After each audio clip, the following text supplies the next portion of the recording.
네, 여러분 안녕하세요. 예, 한정석입니다. 네. 자, 혹시 여러분 그 주식이나 코인 투자하고 계십니까? 그렇다면 제 유튜브를 꼭 구독하십시오. 이제까지 여러분께서 한 번도 들어보지 못한 이야기들을 제가 여러분께 들려드리려고 합니다. 야, 저 한정석이가 왜 갑자기 뜬금없는 무슨 재테크 주식 코인 그런 유튜브를 하느냐 이렇게 의아한 분들이 계실 텐데요.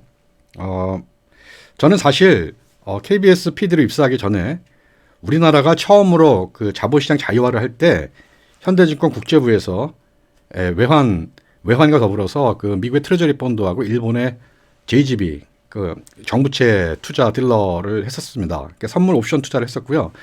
당시에 그 시카고 선물거래소에서 주관하는 그 한국의 그 선물거래 딜러 자격을 처음으로 획득한 5명 중에 한 사람입니다. 그때 당시에 국제부가 현대증권밖에 없었거든요. 네, 아주 오래전 얘기입니다. 자, 제가 왜 갑자기 이 주식과 코인 이야기를 여러분께 하려고 하느냐 하면은 이 많은 금융 애널리스트들하고 그 다음에 뭐 유튜버 방송하는 사람들 그 다음에 뭐 흔히 뭐 3프로인가요? 뭐 이렇게 굉장히 인기 있는 유튜브 콘텐츠라고 하는데 제가 그 내용들을 가만히 들어보니까 좀 이 경제와 시장 이런 거에 대해서 좀 잘못된 컨셉을 가지고 이제 평가를 하는 분들이 많아요. 분석도 잘못하고 있고. 왜냐면은 일단은 우리나라의 경제학의 그 기본적인 흐름이 이제 케인즈언 경제학이죠. 케인즈 경제학입니다. 뭐 미국이나 뭐 다른 나라들도 뭐 비슷하다고 할 수 있습니다만은 그러나 그 케인즈 경제학이 이 시장을 분석하는 그 틀은 상당히 그 낡고 오래된 것입니다. 그래서 이 현재의 시점하고는 안 맞는 점이 굉장히 많고요. 그 다음에 이제 하나가 대안적으로 이제 이 시장을 분석하는 틀이 이제 신고전파 종합이라고 해서 흔히 시카고 학파의 이론들을 많이 이제 적용을 합니다. 그런데 이 신고전 학파의 그 관점도 오늘날 이 자본시장이 상당히 자유화되고 그다음에 국제화되고 그다음에 수많은 그 개인들의 투자자들이 늘어나고 이런 상황에서는 어떤 거시경제라는 그 틀로는 이 시장과 투자자들의 행동을 분석하는데 한계가 있습니다. 그래서 우리가 이 주식이나 코인 같은 시장을 분석할 때는 좀 더 다른 경제 이론이 필요한 것이죠. 자, 그러면 한정석이가 얘기하려는 그 뭐 새로운 경제 이론은 뭔데? 이렇게 이제 관심이 생기는 분들이 계실 텐데, 제가 여러분께 말씀드리려고 하는 그 새로운 그 경제 이론이라는 것은 다름이 아니라 오스트리안 학파의 경제학입니다. 자유주의 경제, 리버테리안 경제학이라고도 하죠. 자, 리버테리안 경제학이라는 것은 아직까지는 우리 대한민국과 그 다음에 뭐 전 세계에 이렇게 주류를 차지하는 경제학은 아닙니다. 근데 그 이유는 그 학파가 아직은 그렇게 형성이 안 되어서 그런데요. 여러분 뭐 많이 들어보셨죠? 이름 뭐 하이에크, 뭐 미제스. 예, 특히 하이에크는 이제 윤석열 대통령께서도 이제 뭐 언급을 하셨죠. 노예의 길 읽었다 이렇게. 하이에크는 이제 프리드만의 정신적인 이제 물론 그 사부이기도 했고 그다음에 흔히 말하는 이 신고전파 종합이라는 이 오늘날 주류 경제학의 이 아이디어와 그다음에 거기에 토대를 깔아준 것이 바로 이 오스트리안 학파라고 할 수가 있습니다. 자, 그러면 왜 우리가 케인즈언 경제학이나 프리드만의 어떤 신고전파 종합 가지고는 이 주식이나 코인 시장을 제대로 분석할 수가 없는가? 자, 제가 자료를 하나 띄워드릴 테니까 이 자료 한번 보시죠. 자, 미국의 소비자 물가지수와 그 다음에 이 예측지수 간의 이 동향을 보여주는 건데요. 자, 여러분 보시다시피 지금 예측이 상당히 많이 맞아왔다가 갑자기 빗나가기 시작을 했죠. 지금 그 예측된 소비자 물가지수와 인플레이션율과 그다음 실제 CPI 간의 이 괴리가 코비드가 끝나가면서 갑자기 역전되기 시작을 합니다. 그러니까 미국의 그 연준이나 이제 페드에서는 대략 뭐 한 2% 아래로 이제 그 물가 상승률을 보고 있었고, 그다음에 뭐 이게 조금 이제 뭐 오바되니까 뭐 3%도 뭐 인용할 수 있어 뭐 이러다가 뭐 실질적으로는 이게 지금 상당히 오버돼서 나가는 이 상황을 이제 맞게 된 것이죠. 자, 그렇다면 왜 이렇게 예측이 빗나갔을까요? 이 많은 투자들이 이 예측에 따라서 갔었을 겁니다. 그렇죠?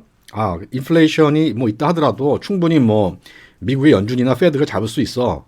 그러니까 뭐 통화 뭐 긴축이라든지 이자율의 뭐 급격한 상승 이런 거는 뭐 있지 않을 거야. 뭐 이런 식의 어떤 예측들이 이제 있었을 수 있죠. 자, 그런데 지금 미국의 입장에서는 지금 진퇴양난에 빠졌습니다. 지금 이 인플레이션을 잡기 위해서는 지금 물가를 올려야 되는데, 아니 이자율을 올려야 되는데, 지금 이자율을 올리려고 보니까 미국의 경제의 어떤 그런 생산 시스템이나 이게 여력이 그렇게 또 탄탄하지가 않은 거예요. 여러분 아시겠지만은 금리를 올리게 되면 기업들은 어떻게 됩니까? 당장 이자 비용 부담이 증가하죠.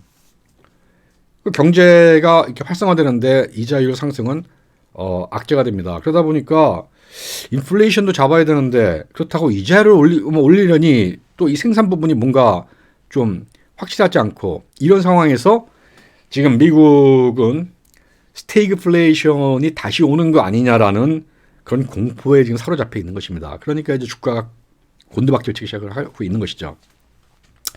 자, 오늘은 제가 오프닝이기 때문에 제가 뭐 구체적인 얘기, 자세한 얘기는 못 해드립니다만은 앞으로 차차 하겠습니다. 제가 구체적인 분석과 그 다음에 어떻게 투자를 해야 되는가라는 방안을 제시해 드리겠습니다. 자, 오늘은 제가 총론만 말씀드릴게요. 여러분 주식 하시거나 코인 투자하실 때 반드시 제 유튜브를 보셔야 됩니다. 자, 케인즈 경제학이나 신고전파 종합의 어떤 그 시장 관점이 왜 틀리느냐 하면은 이 경제 현상을 개인과 개인들의 무수한 개인들의 어떤 교환 행위, 카탈락시라고 합니다. 교환 행동으로 보지 않고 그것을 그 하나의 어떤 그 이미 결정되어 있는 예측 가능한 어떤 그 프레임 틀 안에서 보기 때문입니다. 그렇기 때문에 우리가 일반 물가라는 것을 상정할 수가 있는 거죠. 일반 물가. 여러분 이제 물가 그러면 이제 종합적인 물가 이렇게 생각을 하시잖아요. 일반 물가 이렇게. 그런데 이제 그 오스트리안 학파 같은 이쪽에서는 이제 그런 그 일반 물가는 없다고 보는 것입니다. 그러니까 개별 물가만 있는 것이죠. 개별 물가만 있는 것이고, 그러니까 어떤 소비재는 뭐 이렇게 가격이 뭐 오르기도 하고 또 어떤 거는 떨어지기도 하고 뭐 이런 거 아니겠습니까? 자, 그러면 이걸 다 평균 내 가지고 자, 일반 물가라는 걸 만들어 놨어. 그다음에 일반 물가가 뭐 오르고 내려. 이런 분석은 이거 애그리게이션의 어떤 그런 그 매크로 분석이라고 하는데 현실을 잘 설명하지 못할 수 있어요. 그러니까 무슨 얘기냐면은 소비자 물가 지수를 우리가 생산할 때 이게 모든 물가를 다 할 수 있는 게 아니고 그 대표적인 물가들을 이렇게 잡죠. 자, 이럴 때 이 통화가 이 돈이 막 공급이 될 때 이게 그 반영되는 그 소비품들이 있고 반영되지 않는 소비품들이 있는 거예요. 그렇죠? 그런데 이 돈들이 막 공급이 될 때 이게 예를 들어서 자산이나 이런 쪽으로 흘러 들어가기 시작을 하면은 이 소비자 물가는 뭐 그렇게 크게 오른 걸로 안 보입니다. 그렇죠? 뭐 생필품이라든지 자동차라든지 뭐 주택 하우징이라든지 뭐 이런 게 있을 수 있는데 이게 만약에 금융상품 같은 데는 막 돈이 들어갔다. 그러면 소비자 물가는 크게 변동이 없는 거예요. 이게 소비자 물가는. 자, 그런데 이게 어느 날 갑자기 안 보이는 게 드러나는 겁니다. 이게 그동안에 이게 보이지 않았던 것이. 근데 왜 이런 현상이 발생하느냐? 이게 케인지언과 그 다음에 이제 프리드만 뭐 교수를 비롯한 이제 시카고 학파들의 이제 맹점인데, 시카고 학파는 좀 다를 수 있습니다. 케인지언들의 맹점이 뭐냐면은 유효 수요라는 관점에서 경제를 보는 것입니다. 시장을. 그러니까 수요가 뭐 어떻게 많이 늘었네, 줄었네, 이제 이런 걸로 보는 거예요. 그런데 거기에 반해서 이제 시카고 학파들은 이거를 이제 공급 사이드에서 보는 거죠. 공급 사이드에서. 근데 공급 사이드에서 보는데 프리드만 교수의 맹점은 뭐냐면 이걸 통화 관점에서만 본다는 거예요. 실물 경제가 아니라 통화의 관점에서만. 자, 그런데 이제 오스트리안 학파나 이제 이쪽에서는 어떻게 보냐면은 이거를 공급 사이드에서 봅니다. 공급 사이드. 그러니까 기업의 생산 구조. 기업의 결국은 수요가 늘었다면 그만큼 기업의 공급이 같이 늘어주면 어떻게 되겠어요? 이 시장의 균형을 맞추겠죠. 그럼 물가가 크게 상승하는 일이 없을 겁니다. 그런데 이 코로나가 끝나가면서 여기에 대한 규제를 완화하니까 당연히 사람들의 그 억눌렸던 수요가 폭발할 거 아닙니까? 이렇게 수요가 팍 폭발하는데 그러면 공급 쪽에서 생산이 같이 쭉 맞춰서 따라와 줘야만 물가가 어느 정도 안정이 되는 거죠. 자, 그런데 이제까지 미국도 그렇지만 코로나를 잡겠다면서 수많은 돈들을 이제 쏟아 부었죠. 쏟아 부었는데 그 쏟아 부은 것이 결국은 이 경제를 활성화하는 데는 쓰이지 못했다는 거예요. 그 왜냐하면 코로나라는 것은 불경제라고 하는 거예요. 그러니까 경제 시스템, 시장 시스템 내에 어떤 수급 균형에 문제가 생긴 게 아니라 그냥 시장 경제가 이렇게 돌아가는데 거기에 코로나라는 외부의 요인이 이렇게 온 겁니다. 그러면 어떻게 되겠어요? 이 외부 불경제를 해소하기 위해서 투자를 했어야 되는 것이죠. 그러니까 돈을 시중에 막 늘리는 게 아니라 이 코로나를 이겨내기 위해서 기업들이 그만큼 생산의 효율을 늘리도록 어떻게 해줘야 돼요? 세금을 깎아주고 규제를 풀어주고 그렇죠. 하다못해 코로나 그 진단 키트를 공급하는데도 미국 같은 경우는 CDC에서 딱 자기들이 그 규격을 잡고 이거 외에는 진단하면 안 돼. 이런 식으로 해서 코로나 그 진단을 굉장히 이제 늦췄어요. 그러니까 더디게 이게 나가게 만들었어요. 반면에 우리 한국에서는 뭐 의사들이 뭐 뭔가 코로나 키트를 다 이제 써볼 수가 있었죠. 자, 이것처럼 경제에 어떤 그런 그 위기가 왔을 때 제일 먼저 살펴야 되는 게 공급 사이드입니다. 이 공급이 수요가 늘어나고 확 줄어들고 하는 부분을 공급 사이드가 어떻게 대응하고 있는가 이거를 보고 그 공급 부분에 있어서 수요가 갑자기 늘었을 때 이 공급이 따라갈 수 있도록 규제를 풀어주고 세금을 낮춰주고 이렇게 가야만 이 시장의 균형을 맞춰서 인플레라든지 이런 것들이 쉽게 일어나지 않는 것인데 어떻게 했습니까? 미국 정부도 그렇고 한국 정부도 그렇고 딱 그 케인지언의 그 이 나에게 사고방식이 잡혀서 기업들의 생산과 공급에 그렇게 그 자유를 부여하지 않았습니다. 오히려 뭐 대면 이거를 줄이기 위해서 여러 가지 뭐 폐업들을 시키고 막고 일을 못하게 하고 이제 이렇게 한 것이죠. 그러다 보니까 당연히 공급 사이드는 축소되어 있는데 어느 날 코로나가 잡히면서 이쪽을 풀어주니까 수요가 폭발하는 그 수요에 공급이 따라가지 못한 겁니다. 그러니까 물가가 라켓처럼 올라가 버린 것이죠. 자, 그런 이거를 이자로 잡겠다고 해요. 이자율 상승을 통해서. 자, 그러면 이렇게 유동성을 많이 풀어놓은 상태에서 이자율을 올려서 물가를 잡으면 이 충격이 어디로 오냐? 금융시장으로 옵니다. 금융시장. 자본시장으로 옵니다. 당연히 제가 말씀드린 대로 그 돈들이 그 실물시장의 생산으로 흘러들어가지 않고 이게 자산시장으로 들어가서 자산의 거품을 만들어 놓은 상태에서 갑자기 금리를 올리면 어떻게 됐어요?